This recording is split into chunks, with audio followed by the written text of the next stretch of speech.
ও টাকা পয়সা থাকলে একটু চুরি চামারি হয় ও নিয়ে মন বসাতে যাই বলো, বাবা কিন্তু ঠিক কথাই বলে। দেখো, তোমরা সলে সলে স্বীকার করে নাও আমার টাকা কে নিয়েছো, তাহলে কিভাবে পেট থেকে কথা বার করতে হয় আমার কিন্তু ভালো রকম জানা আছে। সব রকম শিখে রাখা ভালো, বুঝলে? হ্যাঁ, কি হয়েছে শোনো, একটা গল্প বলি। এখন আবার কিসের গল্প বলবো? টাকা না পেলে কিন্তু বাড়িতে কুরুক্ষেত্র শুরু হয়ে যাবে বলে দিলাম।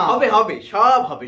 দাঁড়াও, শোনো। তুমি রেগে যাচ্ছ কেন মা? এটা হলো একটা অভিজ্ঞতা সম্পন্ন ব্যক্তি বর্গদের গল্প। একটা বাড়িতে 3জন এক্সপার্ট বাস করতো, সম্পর্কে বাবা মা আর ছেলে। তো এখন প্রশ্ন হচ্ছে, এই 3জন কিসে এক্সপার্ট ছিল? বলতে পারবি তুই? না, কিসে? তুমি পারবে? মা রান্না করতে আর বাপ ছেলে খেতে? তোমার মাথা কি বললে আই ঝুললে গেছে, একটু ঝেড়ে নাও।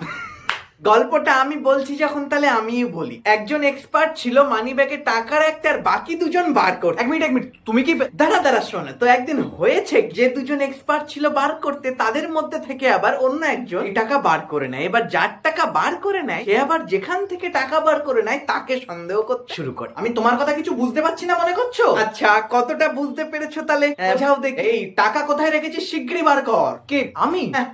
এই তো বুঝেছো। বাহ, দারুণ ফাঁসালে তো আমাকে। সত্যি কথা বল, তাহলে সব টাকা নেবো না। যে টাকা চুরি করে আমি যে মজা পেয়েছি, এ মজা আমি প্রতিদিন পেতে চাই। জীবনে সবকিছু শিখে রাখা মন্দ না। সত্যি বলছিস তো? হ্যাঁ সত্যি, 2500 টাকা আমি নিইনি, আমি 1000 টাকাই নিয়েছি।